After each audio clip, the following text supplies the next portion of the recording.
Greetings everybody, welcome to my studio here in Ithaca, New York. I'm going to give you a short presentation on still life painting, which is what we've been featuring here this fall of 2020 here in our gallery in my studio.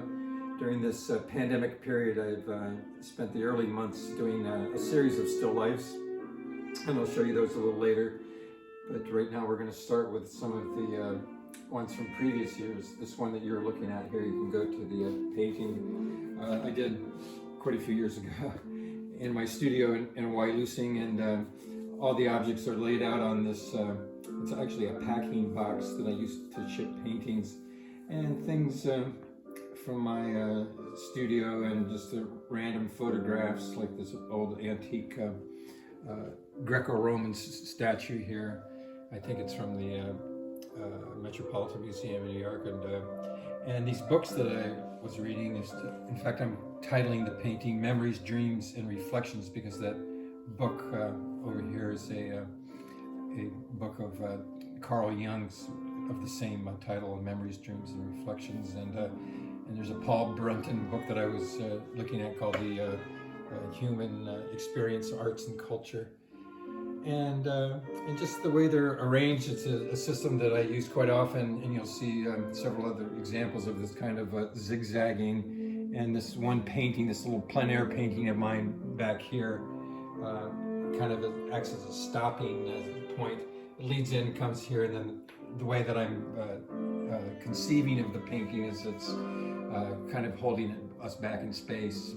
We have the 3 eggs back there, and the can of Winsor Newton paint, and it was done from observation, meaning I just sat there and looked at it. It wasn't done from a photograph.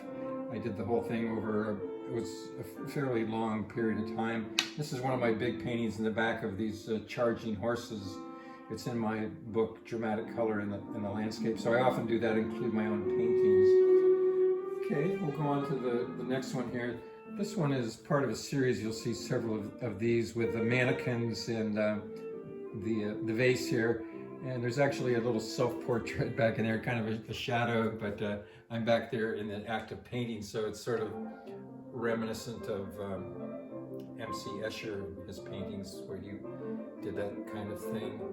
And I also think of the number of objects. For example, there's about 6 apples here. And it's also about light. You'll see a couple others with light bulbs and sources of light as kind of the subtext of the piece, kind of the underlying unifying, pardon the pun, but the leitmotif. Okay, in fact, right over here is another one of that same series of the mannequins, and this one is called Still Life with Dancing Mannequins. And it has a jar of pennies here. And if you come over here to the left, you'll see another jar of pennies. In fact, I think I've titled this one Pennies from Heaven. It's a famous swing song of the 30s or 40s, which my swing band plays. And you'll see some of the pennies down here. And an antique bank that was belonged to my grandmother. I remember it being on her mantle. And another one with a self-portrait in here too. You can see me back there painting with my easel. So it's a whole another little painting in the back there. And the moth and the rooster porcelain here. And this painting here, in fact, a woman just came in this weekend that her mother had purchased this years ago, so she recognized the painting there, that little plein air painting of a snow landscape. Okay. If you come over here to the left, another still life arranged, and all of these that you've seen so far were done from observation, as I said, which means sitting there and painting them directly without the use of a photographic reference. Okay, we'll go over to this one, a still life from my hometown, where I did the still life setup in my studio in these vegetables here. And then the scene is a scene in Wailusing, Pennsylvania.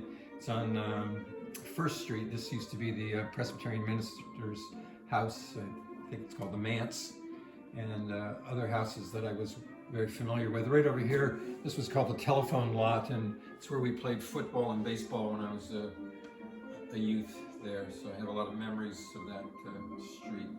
Okay. Go over here. Point at these. These are my new ones here. The light isn't the best there, but I think you can see them, and they all include metronomes in each one of them to underscore and augment the idea of temporality is a good word to think of them, meaning the fleeting aspects of life, the impermanence of life, and our brevity of time on Earth. Okay, and that fact's also underscored by the use of fruit and flowers, which are very fragile and impermanent. A flower blossom, the amaryllis here only lasts a short amount of time. If you go to the bottom one here, I should also mention that these recent ones were done from photographs because I was one of the main things was this quality of light in each one. This one and the last one both have this late afternoon or early morning light that is the main subject here. This one's called Still Life with Blue Butterfly, although I could have called it any number of things, with a Pegasus. And I spent a fair amount of time arranging this just to get the dancer perfectly situated there between the flower and the Pegasus horse. And so that's part of the challenge of these, and it's actually a fun process of setting them up, moving the objects around, waiting for the exact lighting conditions to be perfect. And you'll notice that the metronome is moving. It was actually tick-tocking back and forth. Okay. If you go to this one here, you might have to step back a little bit and look at it there for a minute. Right, turn the music down just a tad.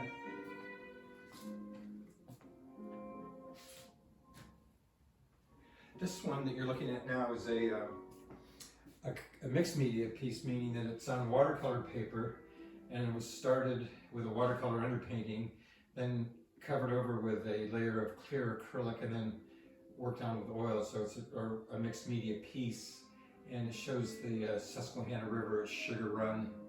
And to add my environmental advocacy into this, there's a potential, well, it's already a tragedy. Right over here on this shoreline, there's this huge 265-acre abomination, a LNG plant, which is part of the fracking industry. So I have probably a few dozen paintings that I've done over the course of decades, this very stretch. So it pains me deeply to see it desecrated by such a toxic and dangerous industry. And below it, I'll just point this out, the model with a still life. So we have a lot of things sort of stretching and expanding the envelope of still life here with a figure painting with a model. Okay. And then these two over here are also other ones that I did this winter and spring. The top one that you're looking at now is called Still Life with Three Graces, because it includes one of my paintings of a mythical theme, the Three Graces there. And that painting, the models were actually derived from a statue in Central Park, but then I altered them, clothed them differently, and set them in Buttermilk Gorge here in Ithaca. And this one, sort of the main actor in it is the light, the early morning light coming in through the window to the right. Okay, and below it, this one is titled Ornithology, because it includes this little chickadee here outside of our dining room window, but the light is also the main aspect here. In this case, it's late afternoon light streaming in through the windows, and once again, you'll notice the metronome in this one to indicate the passage of time, and the fruit, and the statue, and the flowers there. Okay. And the wood grain is also an important part, and the shadow of this other bird right here underscores the ornithology aspect of it. Okay, moving right along, we'll come over to this other one here, part of that series with mannequins. I thought of these sort of as little stages and little dramas as Shakespeare says, the whole world is a stage and we are actors on it. And so I'm sort of putting myself in the role of a director and sort of orchestrating this. One quote I often mention when talking about still life paintings is by Caravaggio, the famous Baroque Italian painter. Although he was known for his figure painting, he said that still life was the most creative form of painting. And we think that, or I think that, because of the control we have over a still life. Whereas when you're painting a portrait or a landscape, you can't really move things around or control the lighting, but with a still life you can select the objects, make them very personal, orchestrate them, arrange them to your maximum advantageousness. Okay. Let's see, I'll go up to this one. This one is called Still Life with Moon, Mars Rising. It was a conjunction of Moon and Mars, and you can see them in the upper left there. And then the still life I had set up in my studio, but the landscape is the Susquehanna River along Route 6 near Wysox. Okay, and this one is one of my favorite ones. I often think or say that this might be my most effective painting. I like it because of the arrangement and the composition.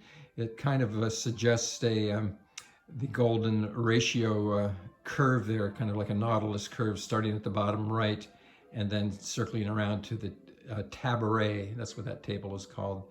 There's a tabaret. And I'm just satisfied with the abstract design quality, the canvases in the back, and here's another one with the painting in the back, and I took the milk cartons and took away all the typography and lettering and just left them sort of as geometric shapes. Okay, so now we'll go over to this one, which also combines a figure painting within a still life, sort of combining these genres here. And I call this one, I had a couple titles for it, but I think it was called Still Life Arranged from Above.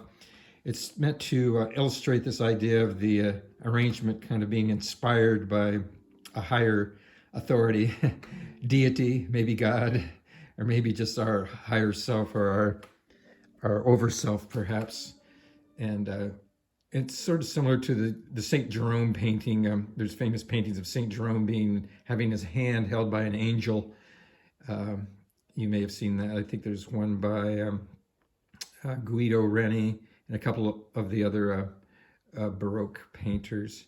So that's the idea behind this one. And you also notice that it's almost all warm tones, even in the shadow area of the white cloth and the Venus statue to the left.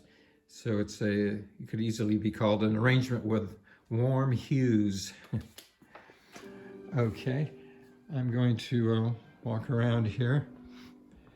This is a still life done in my studio, also from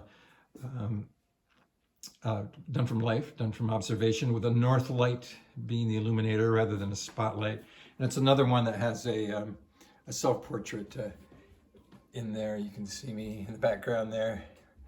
And once again, it's like an M.C. Escher or a Van Eyck too. I think Van Eyck was known for this, especially in his Arnolfini Bride painting. And I thought I'd point out this one here too on the floor. Call it Still Life with Fish, Fruit, Flower, and Feather. And this one has an interesting technical process that goes along with it. I had painted it and left it for quite a few years, but then I decided I wasn't quite satisfied with it and did a glaze of alizarin crimson over the whole painting. That's why it has this reddish tone to it. And it was the method that Rembrandt supposedly used, according to a current painter who researched it. And then I would lift off the highlights with a cloth. Okay, so another one part of the mannequin and still life series here. And this one is called, what is it called? About to be lit. Venus about to be lit. So that's Venus over here. And these mannequins are holding a flashlight about to light her up. This one is called Still Life with Helping Hands. And the idea is that one mannequin is on a level higher, and he's helping his comrades, his friends, up to another level. And it has a postcard with a Canova painting here, Antonio Canova. And I saw a show of his work in Venice many years ago. Okay, this one here is a still life combined with the still life from life and the landscape from a photograph, and it depicts the overlook at Wyalusing Rocks.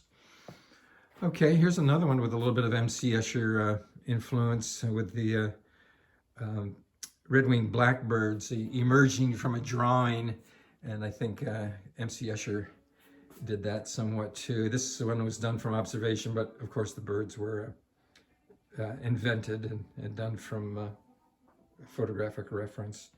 And below here, this one from many years ago, a still life with a self-portrait, and also has a reflected image here in it too. So each one becomes kind of like a little painting in itself. And this one was a very complex painting to draw because it was done in a mirror. So, you know, it has the actual still life here in the foreground, and then the reflected still life back there. So it's a fairly complex.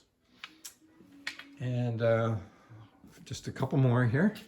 I have two from Italy. This one was actually done right on location in a little castle town near Siena that we had one year, and it includes these windows, which is a kind of a nod to the famous Italian theorist Alberti, who sort of conceived of this idea of a painting being a window.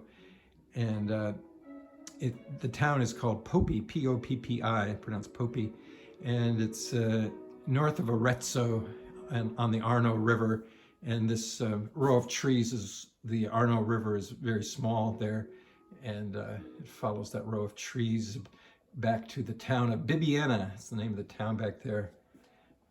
Okay, and then one more right here that you'll see is along the Susquehanna River, and this one was in my show in Scranton at the Everhart Museum. In fact, it was used for the